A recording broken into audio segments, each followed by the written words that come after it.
Minnesota United have hired the youngest head coach in MLS history with the appointment of Eric Ramsay. So, who is this guy? Welcome back to Upper 90, where today we will be looking at who the new Minnesota United manager is, why he got the job, and what his team might look like, which we got a little glimpse of at the weekend in his debut 2-0 win over LAFC. So starting off, who is Eric Ramsay and why did he get this job? Well, he is certainly most well known for his job at Manchester United, where he was the player development coach and set piece coach over the past few years. But the key to me in understanding who Eric Ramsay is and his coaching career thus far are two things. First is youth coaching, and second is education. And they go hand in hand because they are intertwined throughout his career thus far.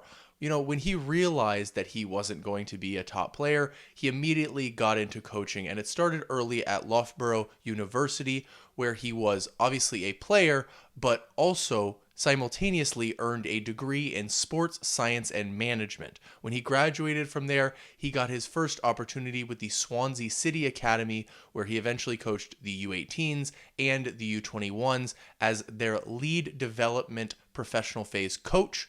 He then moved to his hometown Shrewsbury Town Academy, where he managed their academy before eventually becoming the interim manager with the first team. And then he moved to his biggest job thus far, which was coaching the Chelsea U23s. In his time at Chelsea, he became the youngest British coach to get a UEFA Pro license, so the top coaching license in UEFA.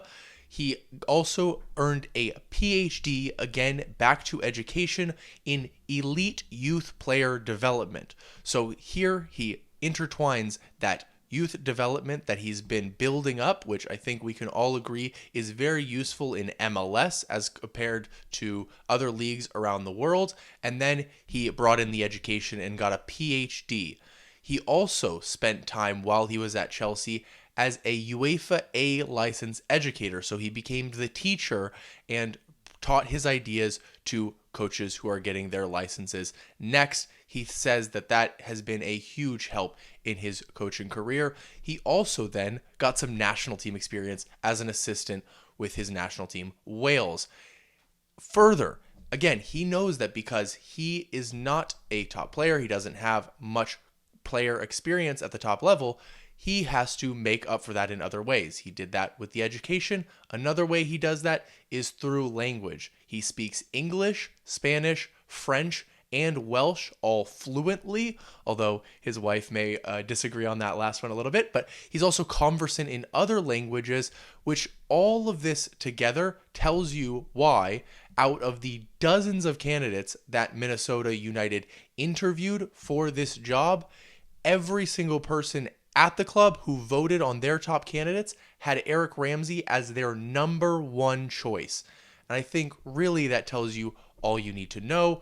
You also understand that Eric Ramsay had offers elsewhere, especially in the EFL, to become a manager, but never took them and was waiting for really that right opportunity, which he sees as Minnesota United. He described this as a stable place with obviously good resources in Major League Soccer, to which I will add that coaches in Major League Soccer are given more time with a project than they would in the top European leagues or really any European league.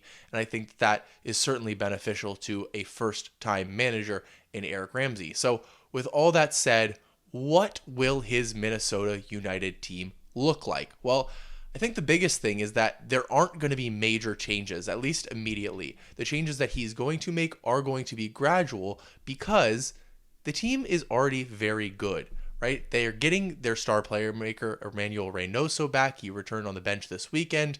They have DP striker Teemu Pukki, who is older than Eric Ramsay himself at 33 years old, but he has 12 goals in his 23 MLS matches thus far. Looks very good. You then look at their wings, very, very stacked with Franco Fragapane, Bongi Holongwane.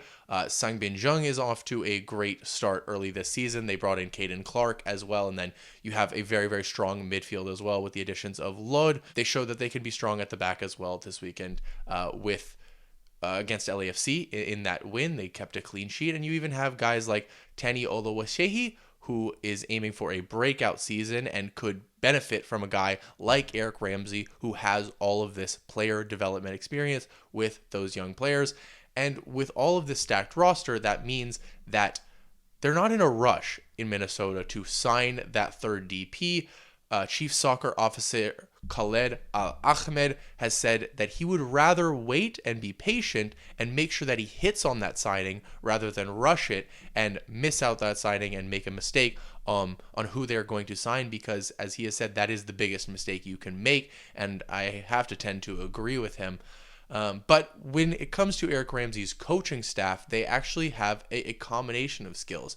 Obviously, Cameron Knowles, who was the interim manager in these first 3 games for Minnesota United, is staying on as an assistant coach. He has been with the club since 2021, where he was originally the head coach of MNUFC 2, their second team. So he has the long-term vision of the club and experience in this league, of course, as well, that Eric Ramsay doesn't have. The other thing Eric Ramsay doesn't have, of course, is head coaching experience.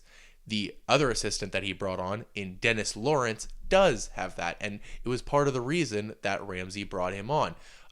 Dennis Lawrence was first the Everton first team development coach, where he was then brought along from Wigan by Roberto Martinez, the Belgium manager. But then he got that head coaching experience as the Trinidad and Tobago manager, then eventually moved into the Coventry City assistant job, where he has experience in England, in the national team level, and obviously has a great relationship with Eric Ramsay, which is why he is now an assistant coach. So I think they have a really well-rounded and holistic coaching staff, which is certainly a goal of Eric Ramsay. But when it comes to how his team wants to play, there's one quote that I think was very clear in his introductory presser, and I will read that out to you now. He said, "I want the team to be a proactive team, an aggressive team that plays in a way that excites fans but also excites the players. Players want to play in teams that want to be the protagonists, that want to be the dominant team, want to be the controlling team. We'll work towards being that. Ultimately, we want to be a team that can dominate all phases of the game, that can control the game with the ball for long periods, but is ultimately very aggressive, very front foot, very elite defensive team that can get the ball back quickly and really hurt teams in that sense." So, sure, that sounds idealistic, but I think that there are 2 clear ideas that we're going to see.